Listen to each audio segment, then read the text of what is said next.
ইচ্ছে থাকলে উপায় হয়। টি-20তে ভালো পারফর্ম করলেই সিরিজ জেতা সম্ভব। আগামী ১৬ই ডিসেম্বর থেকে শুরু হচ্ছে বাংলাদেশ ওয়েস্ট ইন্ডিজের ৩ ম্যাচের টি-20 সিরিজ।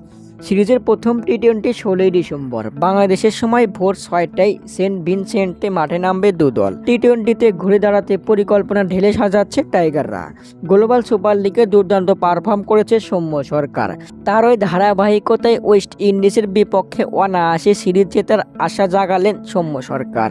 বললেন ওয়েস্ট ইন্ডিজকে হারানোর কৌশল। সৌম্য আরও বললেন, টি-20তে কারা বড় দল আর কারা ছোট দল সেটা বড় কথা নয়, মাঠে যারা ভালো খেলবে তারাই ভালো ফল পাবে। আমি আশাবাদী যে পুরো টিমের পারফরম্যান্স ভালো করা সম্ভব। আমরা ব্যাটিং, বোলিং ও ফিল্ডিং তিনটাই যদি ভালো করি তাহলে সিরিজ আমরাই জিতব।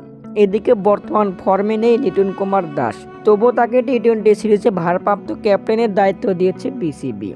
দলকে সেরাটা দিতে চায় লিটন। সিরিজ জিততে আশাবাদী টাইগারদের এই ভারপ্রাপ্ত নয়া ক্যাপ্টেন।